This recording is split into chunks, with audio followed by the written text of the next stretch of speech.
Hello, everyone, and welcome back to another part of A Year in the TikTok of Jaebae. So TikTok's being kind of a picky bitch, so this is where we have to start off. This is where we left off last time. So I'm gonna go ahead and start moving forward, and we're just gonna jump right into this. Travel is for everybody. I won't ever stop fighting for the fair treatment for travelers of all sizes. So the comment that she's responding to says, "These comments are shocking. I'm so sorry people are so cruel. Continue your great work." But the thing is that so part of the issue here is that treating travel it's not just treating travel like right like that a conversation can be had around that, but it's treating like incredibly comfortable travel as a right. And when you are the size that J-Bay is, that's not always feasible, and to expect companies to accommodate you but because of your life choices really is just unreasonable. We'll go ahead and see if what else is in this TikTok. I keep wanting to call it a short.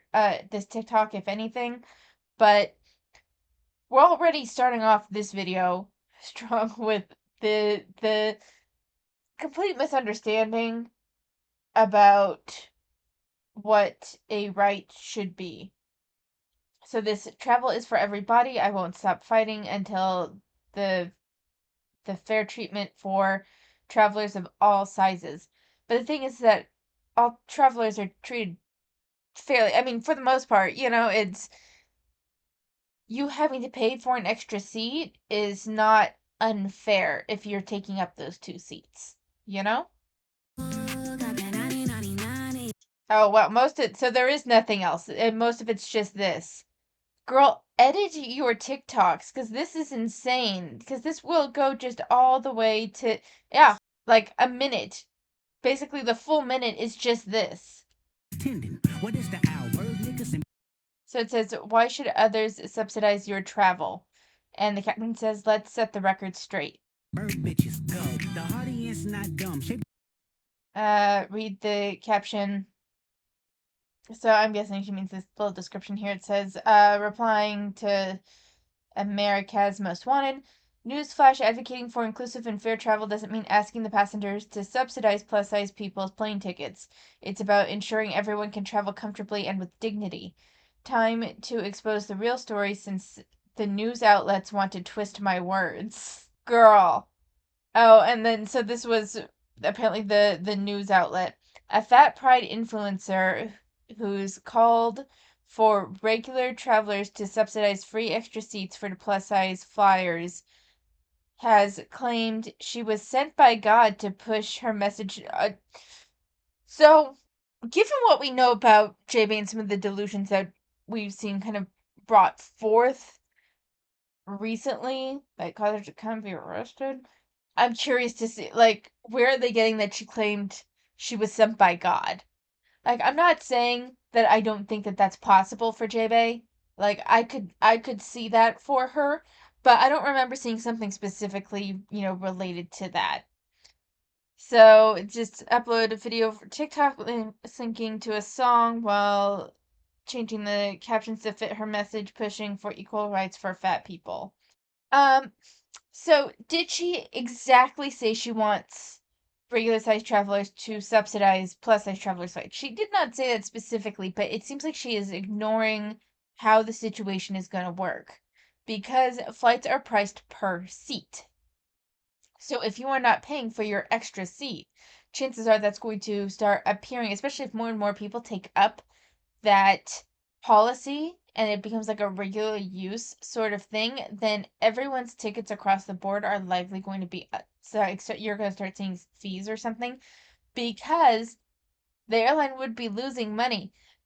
Companies don't give you shit out of the kindness of their heart, even in the name of equality. There's going to be some sort of tax or extra upcharge or something for that. Meaning everyone has to pay because you eat too much. I'm just saying most likely scenarios here. Underneath what we read in the description there says highlights for my original statement sent to a reporter in 2023. The mistreatment and discrimination of plus size travelers is unacceptable and must be addressed by the airline industry, implementing policies to accommodate plus size passengers. So she's trying to say that, she never said this. So this was a statement that she sent to a reporter. She's not saying that she didn't say she was sent by God. So that seems like something that we're just gonna like not address. Okay, but not only that, but she's saying that, it's a highlight from her original statement. So if we're not getting the full statement, you can't say they're twisting your narrative because if we don't get to see like where they picked that from, perhaps it's because this is a regular thing with the fat acceptance community is that they give like these overarching and very broad statements. And then when someone's like, what the fuck? Wait a minute, and they point out like some of the flaws in their statement, they're like, you are purposefully misunderstanding me. Like, remember with the whole fat sapphic bro bullshit? Purposefully misunderstanding. We heard that from fat feminist as well. Purposefully misunderstanding. Maybe you're just a bad communicator. If so many people are purposefully misunderstanding you, do you think that maybe, just maybe, you're not good at getting your point across? Or maybe you don't like your words being reflected back at you from a, for lack of a better term, normal perspective. Let's just move on. Buckle up, because we're about to go on a little educational journey. So the comment she's responding to says obesity is not a disability. I'll be very curious. The description says, quick PSA, I've never said that being fat is a disability, but guess what? You can be both fat and disabled. Shocking, right? According to the ADA, obesity isn't a disability unless it's caused by an underlying health condition, and honestly, you don't know why someone is fat, and it's none of your business. For all the keyboard warriors in my comments, here's a little education session for you. We're gonna hear her little education session. All right, let's fucking see what that's about. First things first, I have never said that obesity is a disability. So, if you're here for that argument, you're on the wrong flight. Let's be clear. Being fat does not automatically mean you're disabled. Repeat after me. Fat and disabled are not the same thing. Good job, class. Now, let's talk facts. I fucking hate where they try to take on this kind of role of an educator and then they are super fucking condescending. Like, who was it? Fucking, it was Lexi Nemo, wasn't it? That also did, like, the adult preschool bullshit where she was super fucking condescending. And you'll know me. Being condescending is, like, my biggest anger trigger. I'm like, oh, you wanna fucking throw hands? Let's fucking throw hands. Don't fucking talk down to me. And, okay. Like, if you want to be condescending about it, let's be condescending right back. You know what, Jaebae? Do you know what? When you are morbidly obese, that can make it harder for you to move, which means you need more mobility aids, which means you are disabled. But you are disabled because you're so big. Okay? Do you see how those connect? And if you have comorbidities, which is a big word, that means you have more than one illness. Those can also be caused by your morbid obesity. And I know we don't like the word morbid, but it's because morbid means sick. Morbid means that you are so fat that it makes you sick. Which, whether you want to acknowledge that or not, is your case. That is a fact. I would bet money that a lot of your comorbidities would clear up or at least get significantly better if you lost a bit of weight. Okay, let's listen to the rest. I'm sorry. I'm gonna be a fucking petty bitch because once you are condescending towards me, that's how I fucking get. It's 100% possible to be fat and disabled at the same time. Shocking, I know. But here I am, a living, breathing example. My Do you ever think that maybe, though, part of the reason why you need a wheelchair sometimes, or a walker, or a cane, might be because you're so morbidly obese that your muscles and your joints can't support you very well? Did you think that? disabilities don't disappear because I'm fat, and my size doesn't negate my disabilities. They coexist. They're like roommates who don't always get along, but they're stuck with each other. So, to all the keyboard warriors out there who love to educate me on my own body and life, please take a seat and maybe try using Google before you comment. Because, spoiler alert, I've never said obesity is a disability. Not once. Thanks for coming to my TED Talk. The world is big enough for all of us, just like the airplane seats should be. Buckle up, because we're Okay, I'm gonna just leave that there. Feel free to throw in your own comment, because I've said my fucking piece. But my god, nothing makes me like want to dig my heels in and not give you guys an ounce of the benefit of the doubt like shit like this. You want to be condescending and fucking rude towards people that disagree with you or that have valid points? We can do that right fucking back. You're the one that wants this whole thing to be listened to and for it. You actually don't even guys the issue is that you guys don't want it to be a conversation. You just want to say your shit and then for people to believe it and accommodate you. And that's not how the world works. You always kind of have to prove the necessity of your uh for lack of a better word, complaint. I want to say allegation, I want to say complaint, but it's something kind of else, like an assertion. You still have to kind of provide evidence for it outside of just your lived experience. And I'm not trying to like get on the shit of like not believing lived experiences or anything, but I've seen enough of the fan acceptance community that lived experiences is like a get out of discussion free card for them, where it's like you're questioning my lived experience. I guess if you want to put it that way, yes, I am. But the thing is that your lived experience, because it's your experience, you're telling it from a very biased perspective, in which case there are other factors that maybe you are not considering. Just a thought. It doesn't mean that your lived experience is completely negated by the greater nuances around it, but it means that maybe a conversation should be had around that, you know?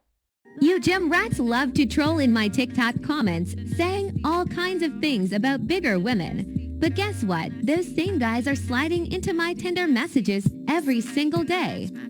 Make it make sense. Society wants to convince you that only one type of body is desirable. But the truth is far more interesting. Many guys, yes, even those hardcore gym enthusiasts, are attracted to bigger women. You can keep projecting your insecurities in my comments, but it won't change the facts.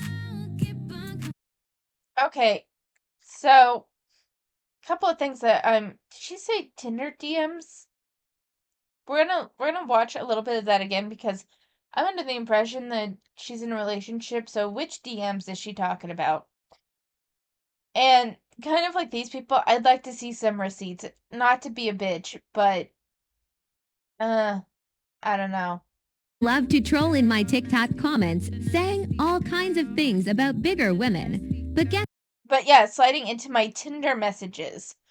Girl, I thought don't you have like a boyfriend or a husband or something? We've seen him pushing you in your wheelchair, and I know at part of the reason why she was arrested and stuff was around that relationship and everything, but this is from May of last year. This is way before that. So, why does she have Tinder? Unless it's an open relationship. I'm confused about this. We're gonna keep moving on though, because this was interesting. And what the fact that she says it's Tinder messages when just in the last video she showed her boyfriend, fiance, husband, whoever he is, pushing her around. And at least at this point in her story, she hasn't talked anything about any issues with him. It does come across like this whole thing is just fucking massively fake. Because why would you have fucking Tinder then? So, we're gonna move on.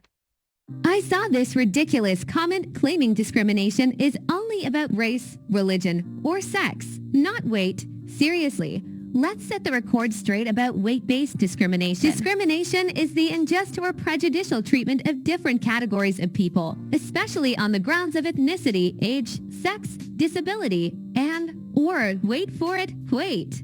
Weight-based discrimination, or weight stigma, is the discriminatory treatment of people based on their size and weight. It can lead to exclusion, marginalization, and inequities. Newsflash: weight isn't just about eating habits. Genetics, metabolism, mental health, and money play big roles. Blaming it all on overeating, that's ignorant. FYI, some states and cities actually have laws against weight-based discrimination. There are also advocacy groups out there fighting for more protections.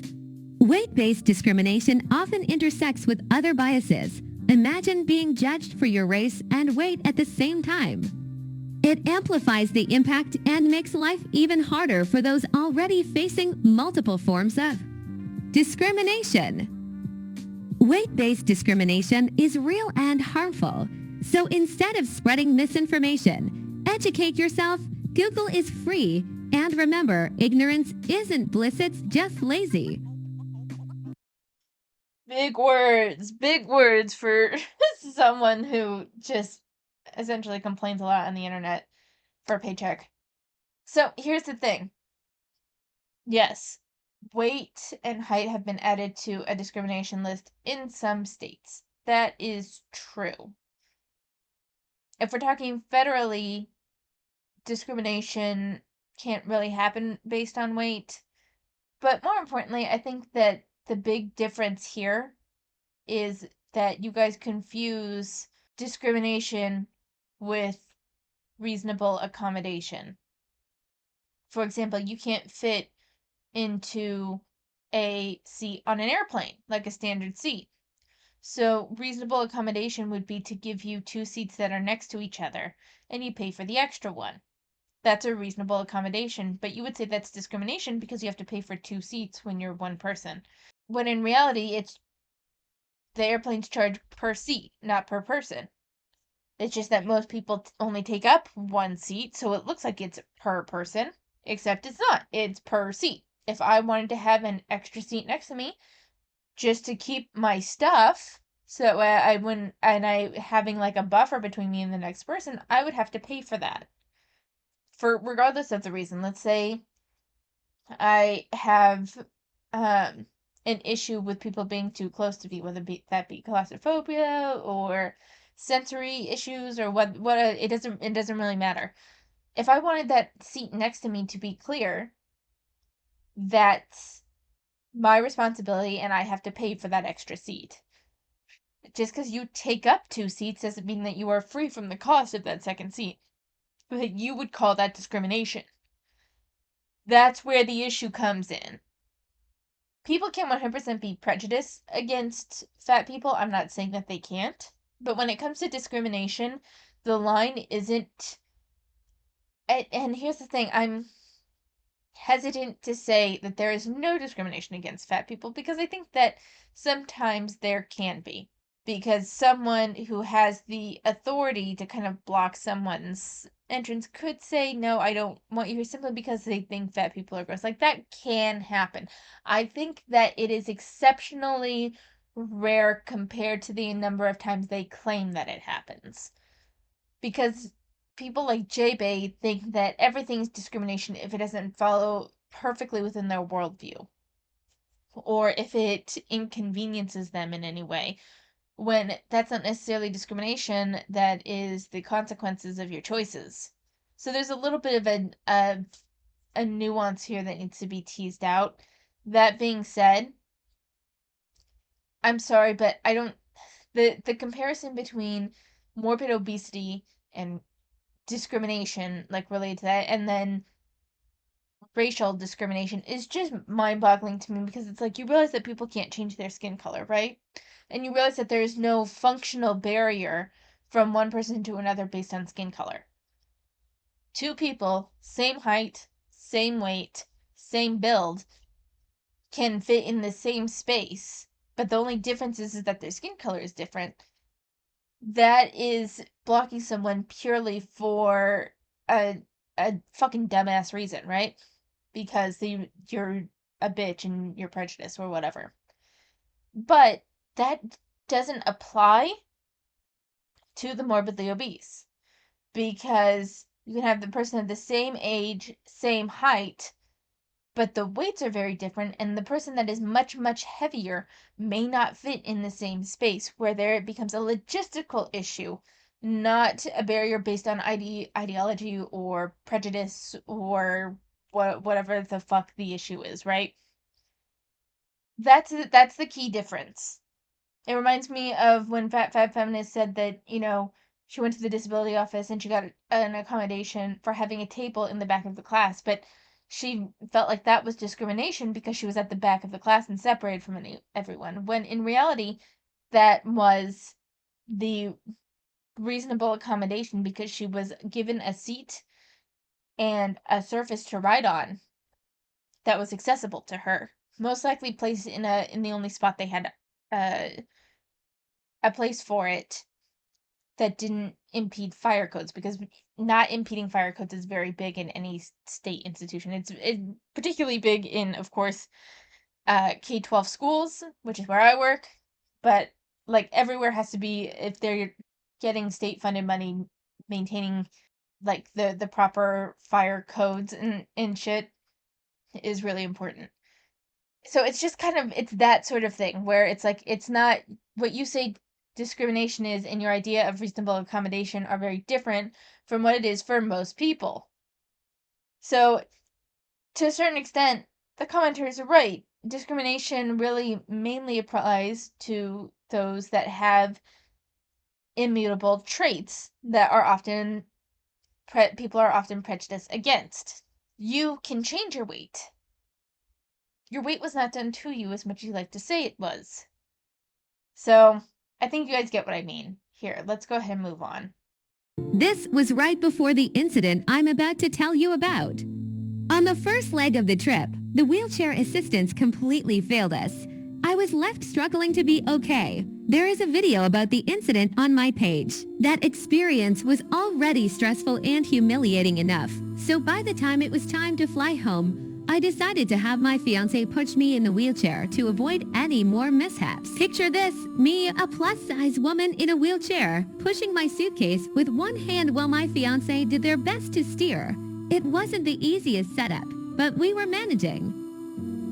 As we were making our way through the terminal, we walked by a group of flight attendants. At first, I thought nothing of it, but then I heard the unmistakable sound of laughter, directed right at us. They didn't even try to hide it. They pointed, laughed, and made snide remarks, and one said, "What the actual fuck?" My heart sank. The sting of their mockery was intense. It's one thing to deal with stares and whispers, but outright laughter and public humiliation. It was too much. Nobody should be treated like this. Read the caption for more. Okay. God, there's several things that I want to talk about. One, your fiance, you had decided to have your fiance push you. One, he's your fiance. This was posted, what, 6 days after that one where you're talking about people sliding into your Tinder DMs? Why are you on Tinder when you have a fiance? Number one.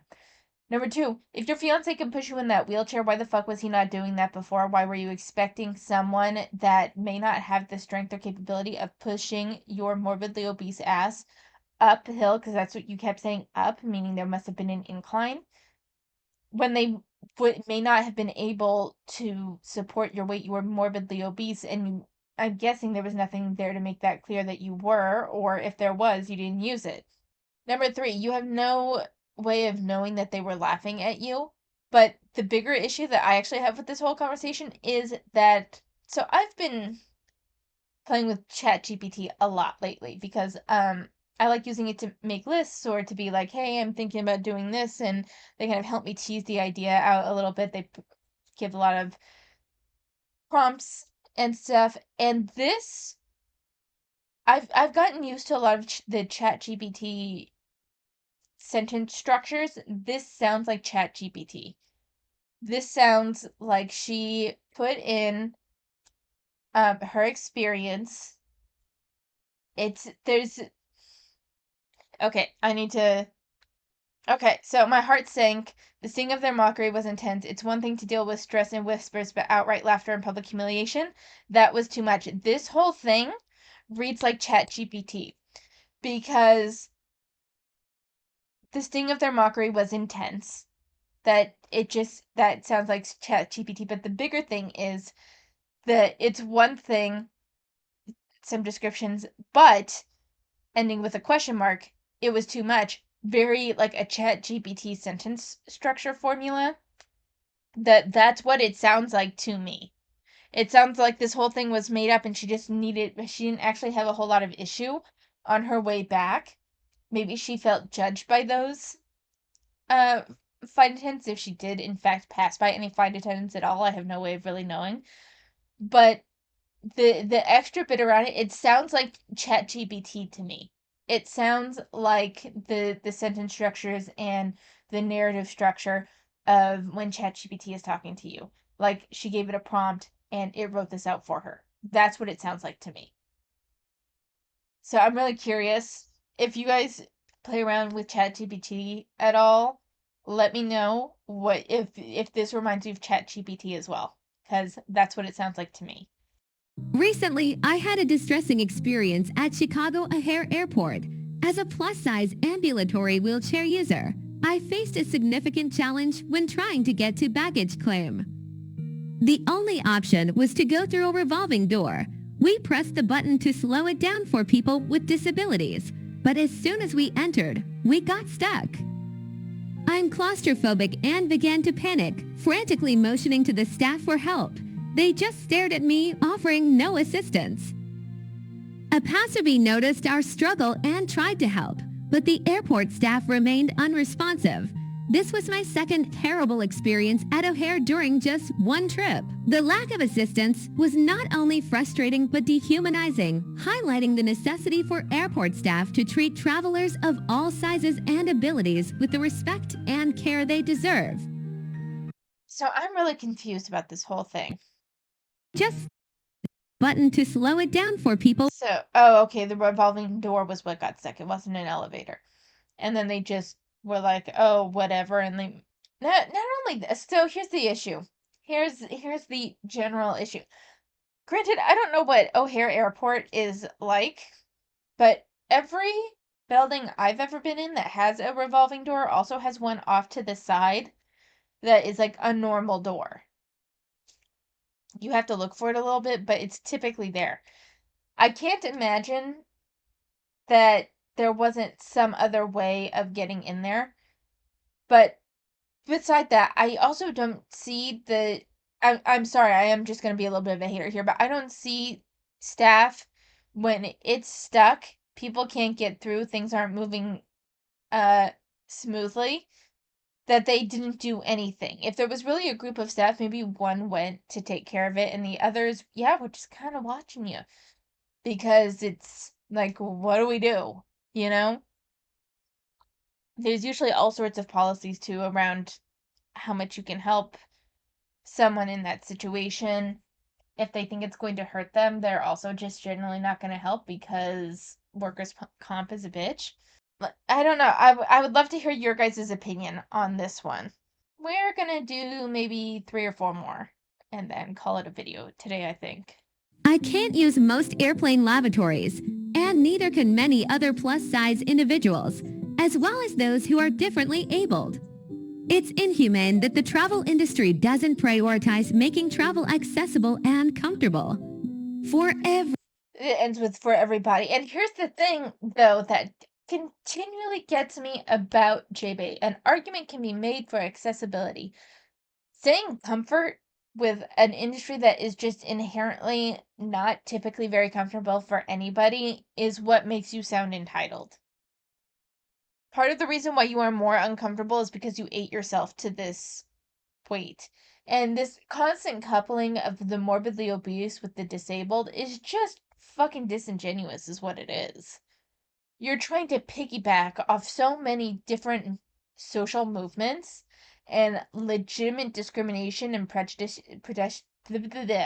prejudicial issues that you sound disingenuous, you sound like you're manipulating the conversation, and you sound just like you're fucking scrambling to make a point. You fit in the bathroom. From the looks of it, you still were able to use the restroom. Welcome to the airport. It's not always going to be very comfortable, and if you I'm sorry, this is one of those circumstances where it's like this has to be a wake-up call for you, not a wake-up call for you to demand more from others. You can't control other people, you can control yourself. So maybe a little bit of exercise and diet will help you. Every time I use a rideshare, I'm forced to ride without a seatbelt because there are no seatbelt extenders. It's time to make it mandatory for ride shares to provide seatbelt extenders. Read the caption for more. The absolute fucking audacity and fucking entitlement about this one. This one pisses me off to no fucking end. It really does. It majorly fucking pisses me off because people on the rideshare apps, Lyft, Uber, whatever, they're using their own cars. Your big ass is getting in there, most likely putting some strain on their car. I'm sorry, but it probably is, especially if it's you and your fiance. This is not to be mean. This is just the logistics of the situation. You put an extra strain on their car. Probably end up going through more gas taking you somewhere, and you are upset that they don't have a seatbelt extender for you. Are you fucking kidding me? This is one of those situations where you should probably just pack that for yourself.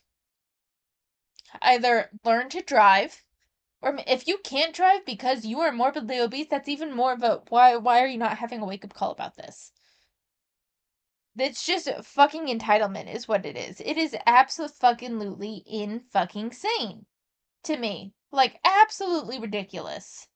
Have you or a loved one ever faced discrimination while traveling because of your size? Unfortunately, if you answered yes, it is an all too common experience for plus size travelers. I want to tell you a story about my loved one experiencing discrimination while traveling as a plus size person. My partner used to go on many trips that were required for business, and this one time, the company had paid for the travel expenses. However, the company only paid for one seat, and even though my fiance felt like one seat was adequate, they could have used extra space, of course. But if they wanted that extra space, they would have had to pay out of pocket, which was not. No, okay, but I'm sorry, your fiance said that one space was adequate, right? I don't like comfort is not guaranteed fucking anywhere but maybe your own house. This is fucking ridiculous. Not an option at the time. Sadly, this is a common issue for plus size travelers, especially when traveling for business. However, the story only gets worse from here. The day of the trip, my fiance boarded the plane and got settled into their seat. The passenger, who my fiance found out was the passenger who was supposed to sit next to them, boarded the flight, took one look up and down at my fiance, and gave them a look of disgust and disappointment. They made some insulting remarks about my fiance's weight right in front of them, and then motioned for the flight attendant to come over immediately. This passenger then proceeded to tell the flight attendant that they refused to sit next to my fiance, and definitely insinuated that it was because of their size. This behavior is unacceptable and hurtful. Okay, I understand that it was hurtful. I do. My question is that we've seen how big your fiance is. Your fiance is a pretty big guy. Was he spilling over into the next seat? It's a genuine question. Was he spilling over to the next seat, regardless of whether he thought one seat was adequate enough? Was it actually adequate? Was he spilling over into another person's seat? And if that person does not want to be constantly touching another person for the entire flight and be squished in their seat, not because of their weight, but because of someone else's, I understand why they would be upset. Here's the thing. Travel by air, plane travel is not really comfortable for anyone. And if your fiance is spilling over into another person's seat and making it that much more uncomfortable, I can understand why they would be upset. Now, should they insult your fiance? No. I would agree with that. They should not insult someone and try to publicly humiliate them. That being said, if they were already having a bad day and then they're met with this, it would have been avoided if your fiance had coughed up the money for an extra seat, or perhaps discussed with the company that he works for that he needs an extra seat. Did he do that? Did he do that? You know? Something many plus size passengers have experienced, and my fiance thinks about this moment to this day. This kind of discrimination happens far too often to plus size travelers, and that's why I've decided to take action. I started a petition demanding that the FAA protect plus size travelers to ensure that we're never subjected to this kind of treatment ever again. If you want to join me in making a difference, please sign my petition. You can find the link in my bio or right here. All right, we're not going there. But this whole idea of making sure that plus size people never have to deal with this treatment ever again, honey, that's not how things work. People are like, honestly, if a petition was all it took for someone in a lesser advantaged situation to never have to deal with negative comments again, racism would be solved. Like, that's like, since you guys like to compare weight and race so much, do you think that a simple petition is all it would take for racism to be completely off the table? No. Because people are fucking dickheads. And the thing is that people of different races don't choose their race and they still have to deal with that. You guys eat yourself to this point. That's what's so frustrating is that you guys eat yourself. You have the opportunity to make this better for yourself by just changing your lifestyle a little bit. It's so irritating. We're gonna do one more video and then we're gonna call it, or one more TikTok and then call it a video for today. When it comes to my plus size travel petition, people like to compare a person needing to buy additional plane seats to the concept of paying for overweight or additional luggage. But you need to understand something. Once you check your luggage, there is a human that has to handle that luggage and get it onto the plane. And did you also know that back injuries are very common for ramp agents at the airport? To lower that risk of back injury, strict standards have been set on how much that baggage can weigh. Also, let's be clear that luggage is an inanimate object, and people are sentient individuals. Okay, but your argument just right here with people having to handle those heavier bits of luggage, what do you think the woman had to do that you wanted to push you in the fucking wheelchair? Like, where is the disconnect happening?